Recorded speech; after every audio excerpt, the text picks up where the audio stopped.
Assalamualaikum, ketemu lagi dengan Ona Channel. Berikut adalah ceramah dari Ustadz Nurdin, beliau dokter dari Yaman, di masjid kami As-Sobirin, Perum Tepian. Silakan mendengarkan. Semoga jangan mudah kita kagum. Karena apa? Sampai kita melihat pola hidupnya apakah sesuai dengan kesunahan Rasulullah SAW. Bagaimana sholatnya, bagaimana mengajinya, bagaimana dia menghatamkan Qur'annya, bagaimana dia qiyamul lailnya, bagaimana dia puasa sunnahnya dan seterusnya. Jadi makanya hal itulah Imam Syafi'i memberikan batasan, apabila salah seorang di antara kalian pernah melihat seseorang yang bisa jalan di atas air, berterbangan di udara, jangan terlalu kagum, jangan terlalu takjub.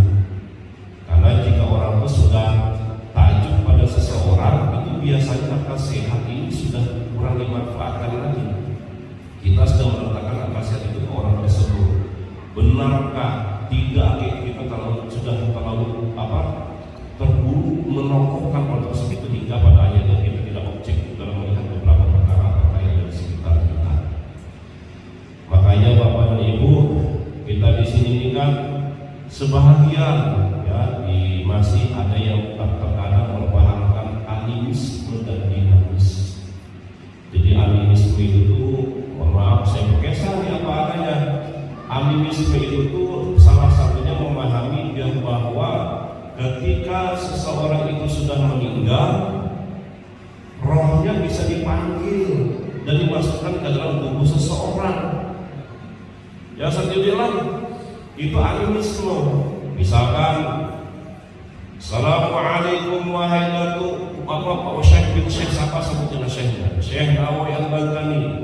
Datu cucu memanggilmu, masukkan dalam tubuh si fulan. Nah, lalu tiba-tiba kita ada kesurupan. Assalamualaikum, apa kabar? Mana kopi kain? Awalnya diminta tuh kopi, dikasih sampah ke dalam. Tuh, coba kalau memanggil tuh, manggil makhluk yang sudah meninggal tuh jangan yang lokal, internasional sekalian. Bisa kan ada panggilan pakai bahasa Arab, itu ketahuan dustanya.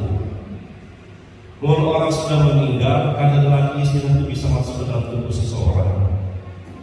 Jadi jangan abad sekumpul waktu masa pengajian masjid semasa hidup masih hidup, dalam tubuh kita ini hanya ada tiga aja.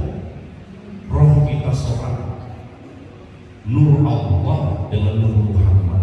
Jadi kalau lupa sama Muhammad ada pemain aja.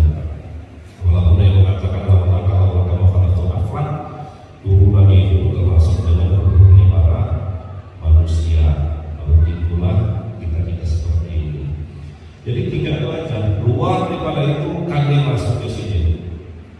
Nah itulah. Jadi kita nih Pak, patut bersyukur ya, alhamdulillah. Dulu sering memperhatikan film itu kalau yang ditayangkan sama Maxem berkisar lagi pesulap merah itu masuk akal.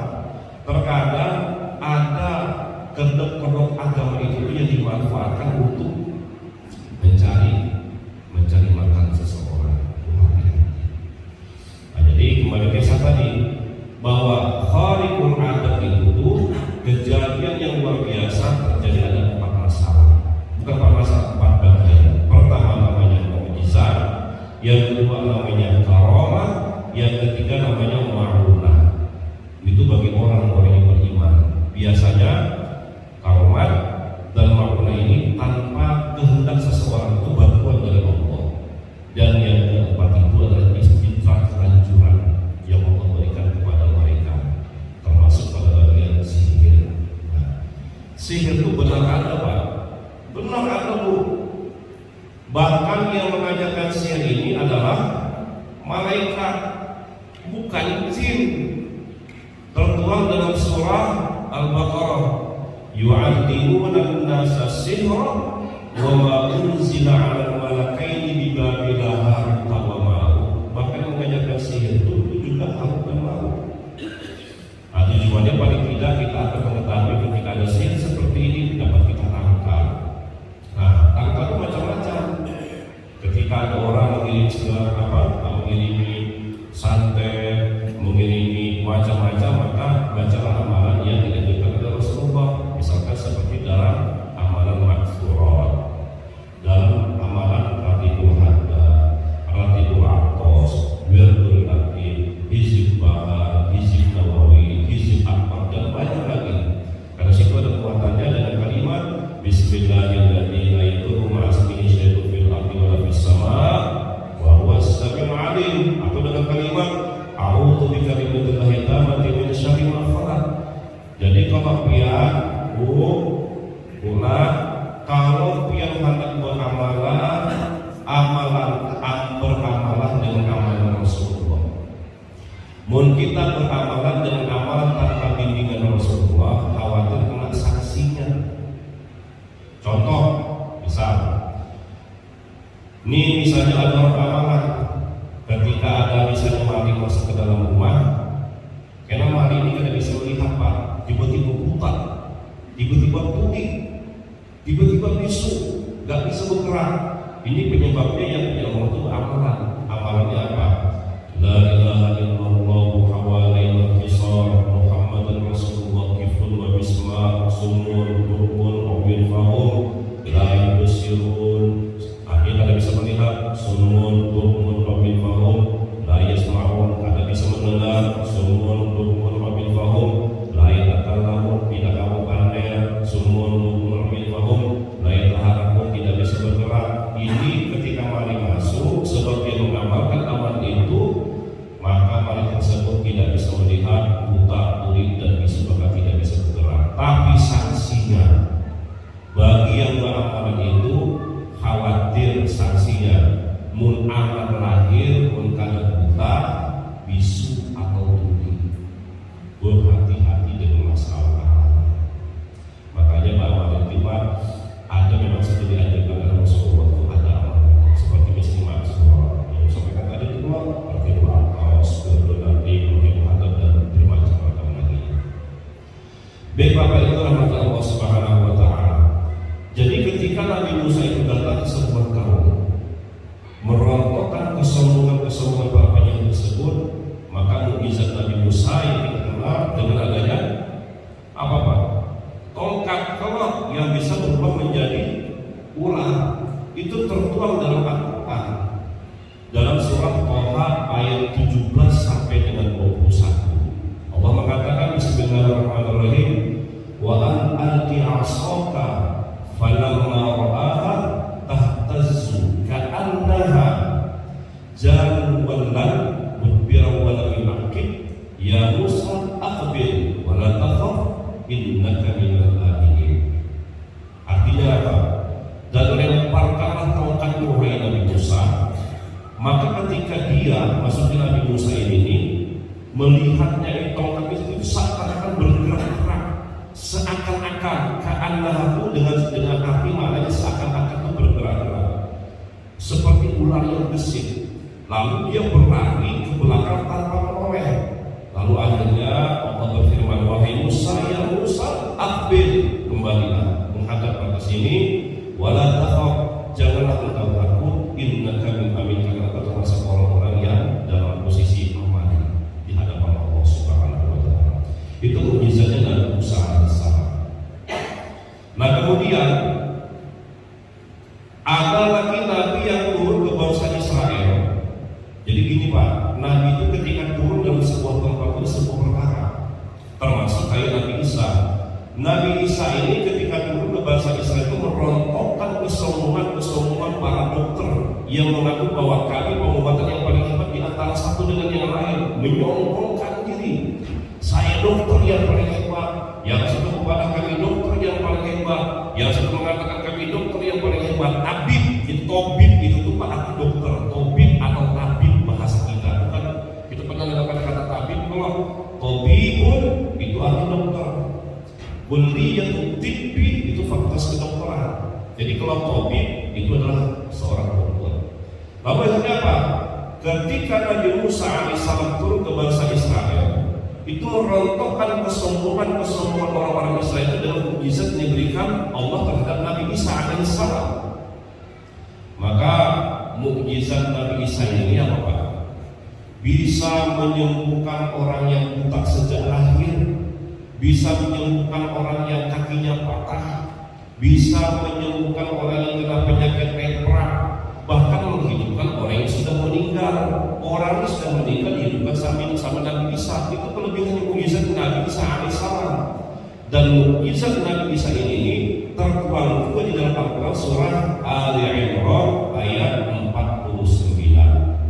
Allah mengatakan, wa ubri'ul akmaha wal abrasa wa uhyil mauta bi'iznillah. Dan akulah, kata Nabi Isa, yang bisa menyembuhkan orang yang buta sejak lahir. Jadi kalau orang buta ini pasti lahir susah.